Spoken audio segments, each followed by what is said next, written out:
Thank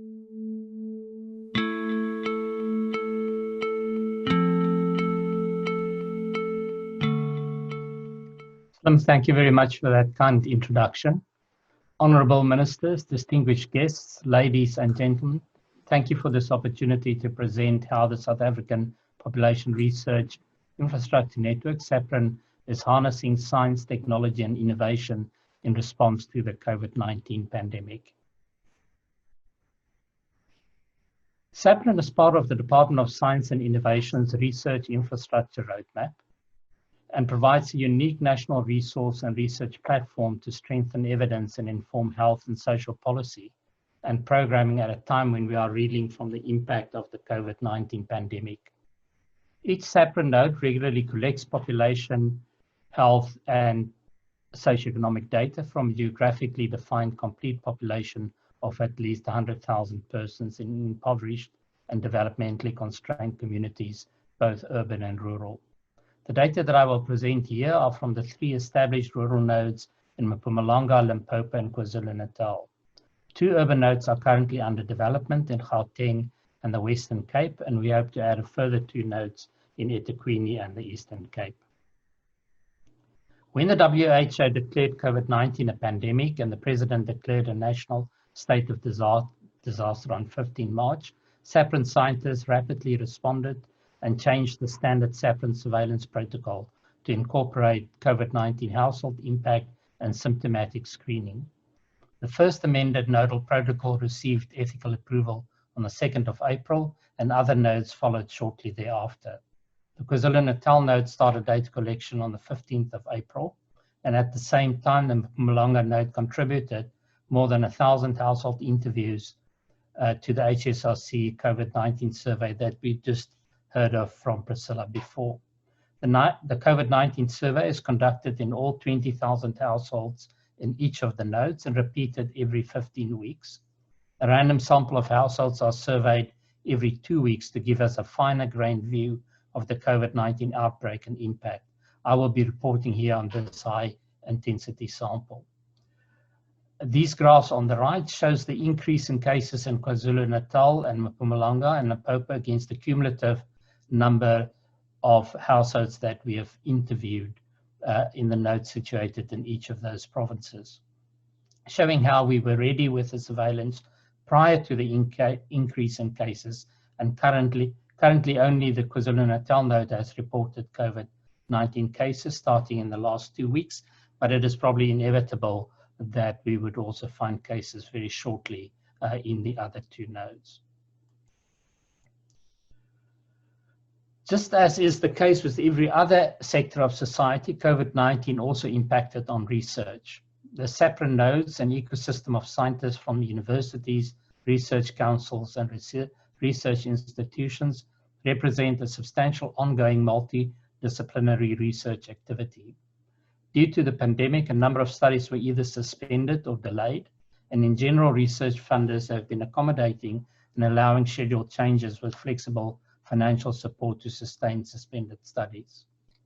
The good news is that the infrastructure supported by the DSI and funding mobilized by research funders, including the South African government, allowed a rapid research response to the pandemic.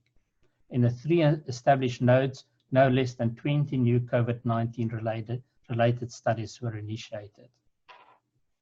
These studies will allow us to better understand community transmission patterns of COVID-19, the interaction between COVID-19 and other diseases, particularly TB, HIV, other respiratory viruses, and non-communicable conditions.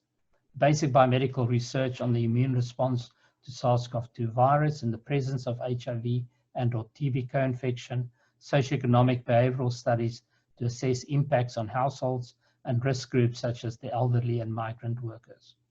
And finally, health systems research to develop and evaluate interventions that will protect the gains made in public health care, especially against HIV and TB, and respond to the challenge posed by COVID-19, both in its short and long-term impact.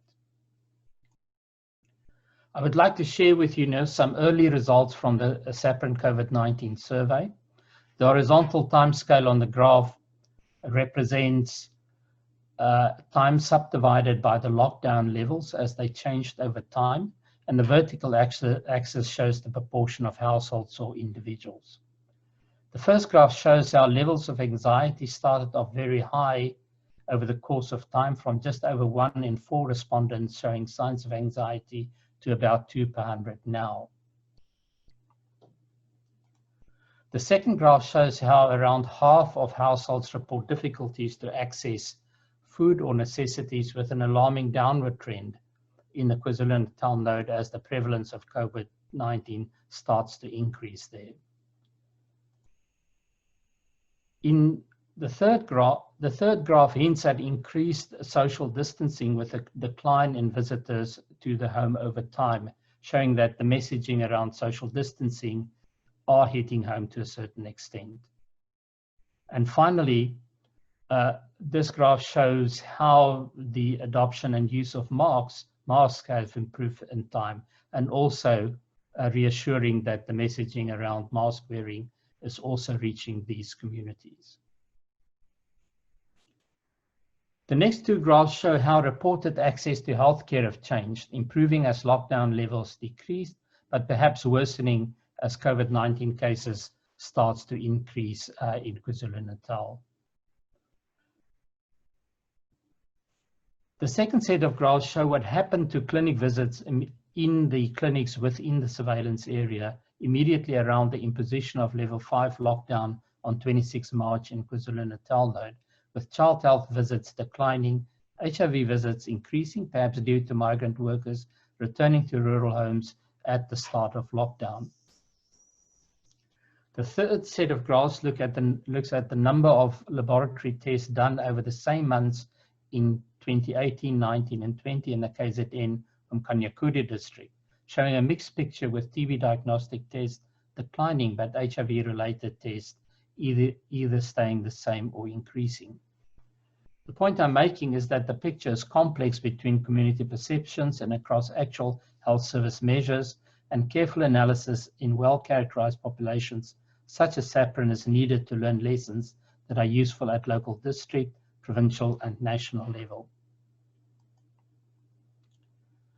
In conclusion, I hope I have shown you how the investment by the Department of Science and Technology in population-based research infrastructure assisted in a rapid research response to the pandemic. How it has created one of the very few opportunities to study the impact and measures against this disease in a complete population. How it will provide the ability to measure the community effectiveness, the final end in Prof. Rees mentioned, of policies, programs, and products such as vaccines against COVID-19. How continued investment in the infrastructure will allow us to study the long-term impact of COVID-19 on disease outcomes and health service impact. SAPRIN would be keen to be involved in follow-up discussions on how better to use and sustain health research infrastructure, such as the network, in aid of epidemic preparedness and response. SAPRIN makes its data openly available, but I echo the SCU's concern about linking data in such a way that we can develop the complete picture of our population's access to services and their impact. Thank you very much.